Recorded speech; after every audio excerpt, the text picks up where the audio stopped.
Que el Señor esté con todos ustedes. Anuncio de la buena noticia de nuestro Señor Jesucristo, escrita por San Marcos. Gloria a ti, Señor.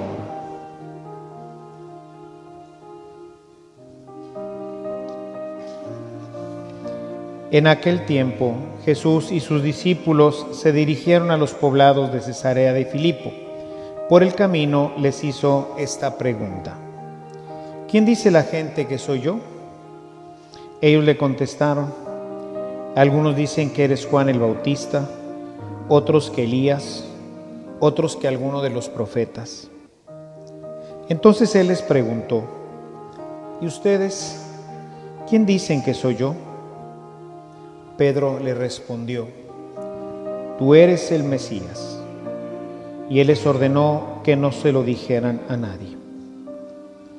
Luego se puso a explicarles que era necesario que el Hijo del Hombre padeciera mucho, que fuera rechazado por los ancianos, los sumos sacerdotes y los escribas, que fuera entregado a la muerte y resucitara al tercer día. Todo esto lo dijo con entera claridad. Entonces Pedro se lo llevó aparte y trataba de disuadirlo.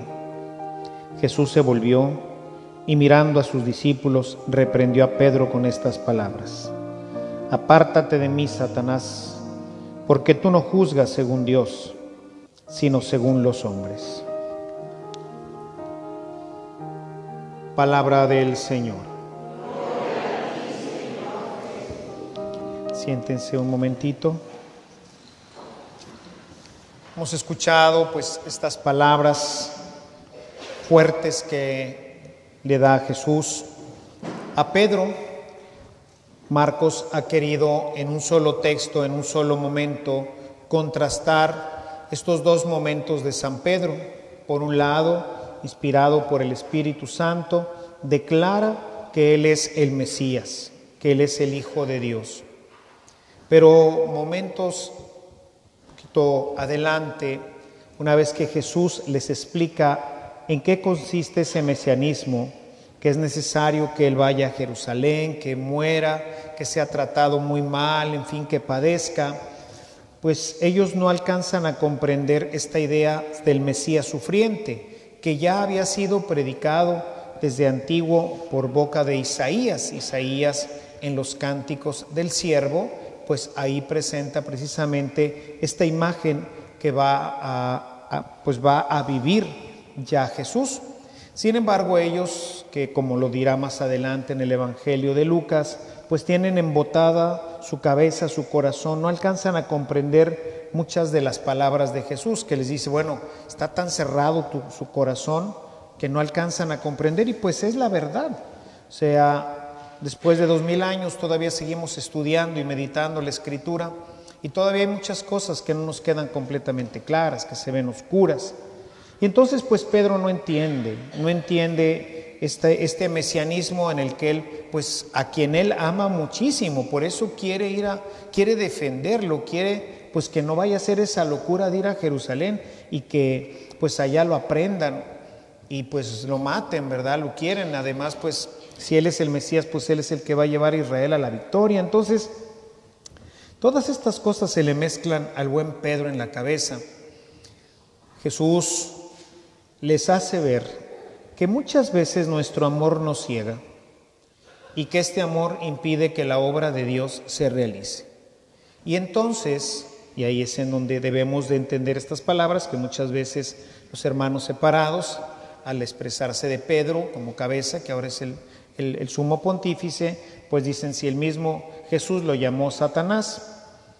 Y realmente el texto griego no dice exactamente así, o sea, la expresión rinde más bien para decir, no seas como Satanás, no seas el que impide la obra de Dios, no seas este ser maligno que pues busca detener la obra de Dios, aunque lo hagas por buenas razones, por amor. Yo sé que lo haces por amor, pero sin embargo, muchas veces el amor a los demás puede impedir que se realice la voluntad de Dios en nuestras vidas.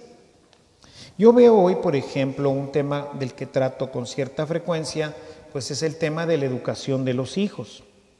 Y vemos cómo hoy pues muchos papás pues consienten y les dan absolutamente todo a los niños y les dejan hacer cuanto quieren. Lo hacen por amor. Ellos jamás quisieran hacerles un daño. Y sin embargo, al actuar de esa forma, al darles todo, al no permitirles que batallen, al siempre consentirles todo lo que quieren y desean, pues les están haciendo un gran mal. No están con ellos siguiendo la voluntad de Dios.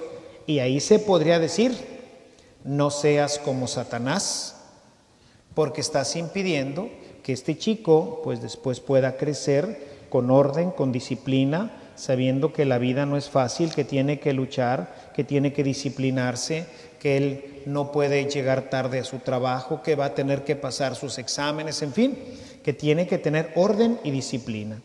Y a veces por amor, pues hacemos cosas como estas y otras, como las que quería hacer Pedro. Pedro quería impedir que su Mesías, su maestro, su amigo, sufriera, padeciera, que lo mataran. Dice: no, Señor, esto no te puede pasar a ti. Pero piensas como los hombres, le dice Jesús. Piensas como los hombres. Y al pensar así, impedirías que la obra de Dios se realizara, que eso es lo que quisiera el demonio. Por eso lo compara con el demonio. Busquemos que nuestra vida realmente siempre esté buscando hacer la voluntad de Dios.